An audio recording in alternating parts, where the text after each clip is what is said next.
Bonjour à tous, bienvenue aux entrevues du Portail Zen. Mon nom est Suzy Matt. Aujourd'hui, j'ai le plaisir de me retrouver au Salon de l'Éveil à Laval, le Salon de l'Éveil de Cathy Tropiano, avec l'auteur, la conférencière, la coach spirituelle Anne Bérubé, qui est auteure également au Dauphin Blanc et qui a écrit le livre « Sois, ressens, pense et agis ». Bonjour Anne, ça va bien? Ça va bien, Suzy. Enchantée. Je suis contente d'être ici. Oui. Est-ce que c'est ta première fois au Salon de l'Éveil? C'est ma 4e année, en fait. Mais c'est ma première fois à présenter en français. Oui, donc normalement, je fais mes présentations en anglais. Mon livre à l'origine, a été écrit en anglais. Puis aujourd'hui, je voulais vraiment parler là, dans ma langue première.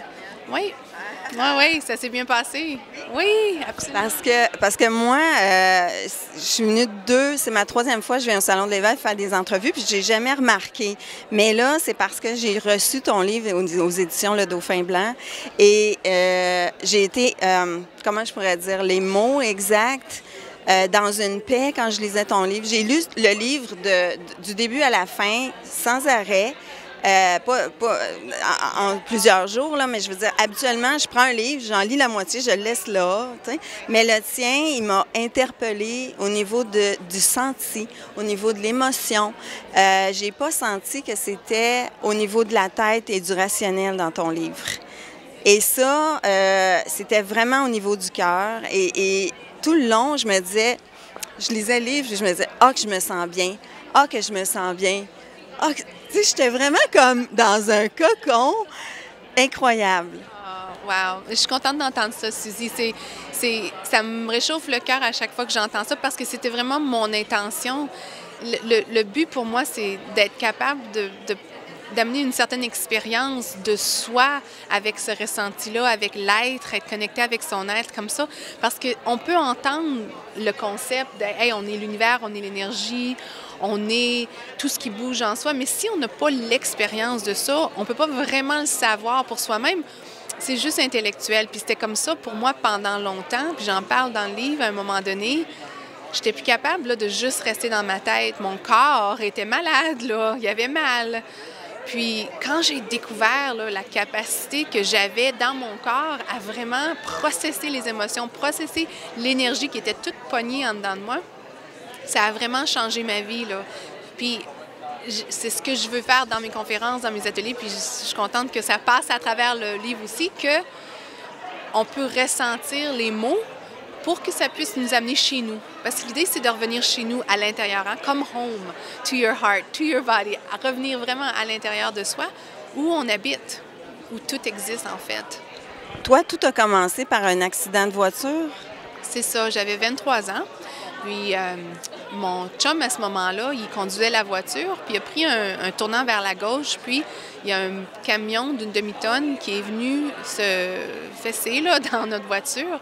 Moi, j'étais sur le siège de passager, puis sur l'impact, mon foie s'est lacéré en deux, puis mes poumons se sont affaissés partiellement. Donc, j'ai perdu connaissance.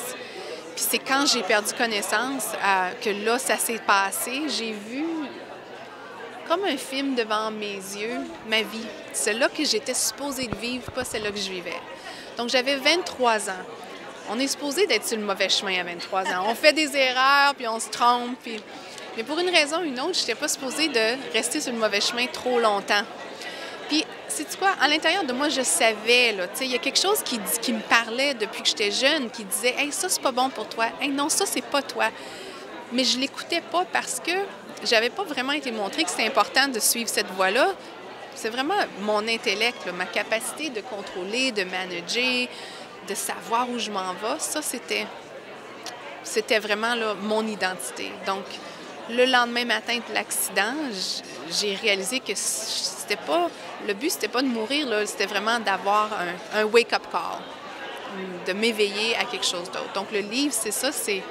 Oui, il y a beaucoup d'expériences de vie dans ton livre. C'est bon parce que tu ne forces pas les gens avec une philosophie ou une compréhension intellectuelle, mais tu vas avec ton vécu. Puis je pense que c'est la meilleure façon d'apprendre parce que la personne a fait le choix de dire « OK, est-ce que moi, ça me parle, ça? Qu'est-ce que je peux faire avec? » Plutôt que de dire « Je devrais apprendre ça par cœur puis intégrer ça dans ma vie tous les jours. » Ça, c'est pas pareil. Je suis d'accord avec toi. Puis moi, personnellement, j'apprends le mieux à travers une histoire. Quand on raconte une histoire, surtout si c'est une histoire vraie de croissance et de peine et de douleur et d'éveil, moi, là, c'est là que j'apprends le plus. Donc, c'est ce que je voulais faire. Je me suis dit, s'il y a des gens qui passent à travers, même si c'est juste un chapitre du livre, là, si tu passes à travers ça, ça peut t'aider à dire, hey, regarde, je peux me donner la permission là, d'accepter ce qui est arrivé parce que c'est peut-être Anne, elle a passé à travers, puis c'est correct, là, tu sais, elle a survécu, là. Qu'est-ce que veut dire le être soi, le ressent, le pense et le agit? C'est une progression, c'est une façon de vivre notre moment par moment. Au lieu de agis, pense, agis, pense, agis, pense. Parce que c'est ce qu'on fait tout le temps. C'est comme ça, on se réveille le matin, puis on a une liste dans notre tête des choses à faire. Puis les pensées sont déjà parties, puis sont surtout les mêmes pensées de la veille, là. On n'a pas beaucoup de créativité normalement dans nos pensées. Fait qu'on pense, on agit durant la journée, puis si on a le temps à la fin de la journée, on va ressentir un peu, ou on va faire de la méditation. Mais ça, c'est les dernières choses, tu sais. C'est pas la priorité normalement. C'était pas la priorité dans ma vie. Donc, si on renverse l'ordre de ces mots-là, on s'aperçoit que vivre à partir de notre être, c'est complètement différent. C'est plus calme, c'est plus centré. On court pas à droite et à gauche. Moi, j'avais une tendance à vouloir tout faire, à courir, puis à m'épuiser, puis à me rendre compte.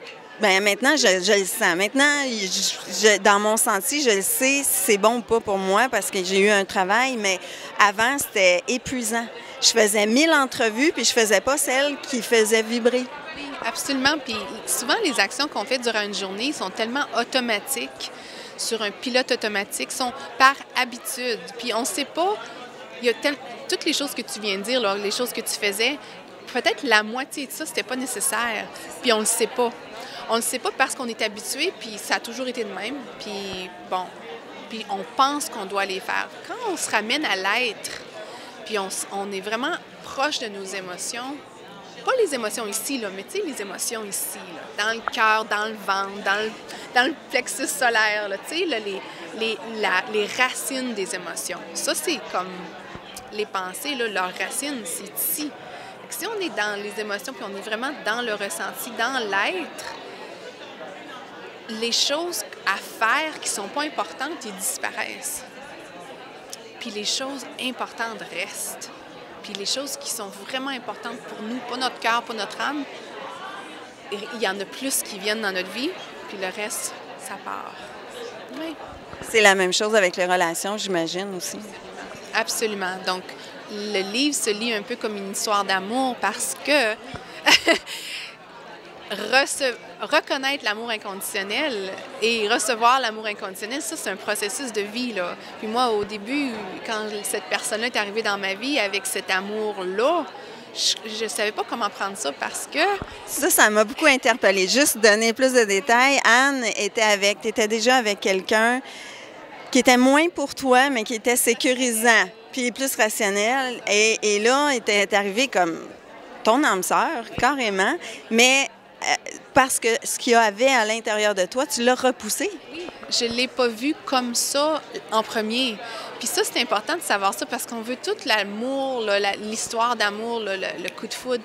Mais c'est pas nécessairement comme ça. Si tu n'as pas à l'intérieur de toi des paramètres ou des repères d'amour inconditionnel, parce que peut-être que ça ne faisait pas partie de ta vie avant, ça va être difficile de voir ça comme de l'amour. Moi, je voyais ça comme, c'est un ami qui est vraiment fin. Il est vraiment fin, là. La façon qu'il me voit, il me voit, là, plus que personne ne m'a jamais vu, là. Puis ça me faisait peur. Puis des fois, même, ça me tannait un peu parce que je savais pas comment prendre ça. C'était trop. Fait que j'ai saboté ça. C'est envahissant pour toi, un peu? C'est envahissant parce que j'avais pas l'amour propre. J'avais pas cet amour inconditionnel pour moi-même. Fait que ça venait fesser sur ça venait comme...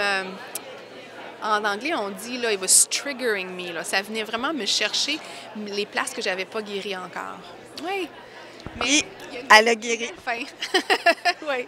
Lisez le livre parce qu'elle a travaillé sur elle et finalement, ben, c'est ton conjoint, tu as eu des enfants avec. Oui, absolument. Puis le livre aussi, hein, quand on est sur le chemin spirituel, puis on s'embarque là-dedans, c'est pas toujours facile avec des enfants. C'est des enseignants, les enfants, c'est des miroirs. Puis l'idée, c'est que le chemin spirituel, c'est tout ça, là. C'est toute la vie au complet. C'est avec les matins où c'est difficile de faire les lunchs parce qu'il n'y a rien dans le frigidaire, puis les enfants, ils sont pas de bonne humeur, ils n'ont pas envie d'aller à l'école. C'est ça, la vie spirituelle. C'est pas, comme je l'ai écrit dans Facebook, j'ai écrit un long texte parce que j'étais là, oui, c'est ça, je sais que c'est ça. On n'est pas obligé d'aller au-dessus d'une montagne dans les fins fonds avec des chamans pour aller se retrouver. C'est comme tu dis, dans la vie quotidienne avec la vaisselle et tout. C'est ça. Puis il y a un de mes enseignants qui est décédé maintenant, son nom c'est David Simon, puis il était avec Deepak Chopra, c'était le cofondateur du Centre Chopra. Il disait, si tu es né dans l'Ouest, là, t'es pas faite là, pour aller vivre ta spiritualité sur une montagne avec une robe puis tout ça. T'es faite pour l'amener dans la vie de tous les jours, avec tout ce qui se passe dans le monde présentement. C'est là qu'on change les choses, c'est dans notre vie. Mais s'en aller sur une montagne, oui, on va avoir peut-être une paix, mais l'impact, c'est ça, l'impact, ça se vit comme ça, là, aujourd'hui, tous les jours. Oui. Anne, merci beaucoup. Les gens peuvent te retrouver sur un site Internet. Toi, tu enseignes ce que tu dis dans tes livres, mais toi, tu es à Halifax, je pense. J'habite à Halifax, en Nouvelle-Écosse. Puis mon site web, c'est annebérubé.com. Et donc, sur le site web, il y a des cours en ligne gratuits, il y a un blog, j'ai un podcast aussi. Donc, toutes mes Facebook Live sont en fait sur le podcast aussi. Sur Facebook, j'ai beaucoup de Facebook Live, beaucoup d'enseignements là. Et puis, mon livre est aux éditions Dauphin Blanc. Donc, c'est un honneur. Je suis tellement heureuse. Il est tellement beau, là. Ah, c'est comme un journal, mais je sais que ça fait fille, là, mais je le trouvais super beau. Moi aussi, je l'ai trouvé super beau. J'étais assez contente. Parce que le journal, c'est un peu comme un accompagnateur. Hein? Il nous accompagne dans notre lecture, comme un journal nous accompagne dans la vie, là. Donc, ils ont fait un beau travail. Oui, super. Alors, un grand merci. C'était très chaleureux à mon cœur de te rencontrer aujourd'hui. Et puis, je vais te souhaiter une belle continuité. Je crois que tu quittes bientôt. Tu retournes? Oui, je retourne à Halifax. Puis, c'est un plaisir de te rencontrer. Merci, Suzy. Merci à tous. Merci. Namasté. Namasté.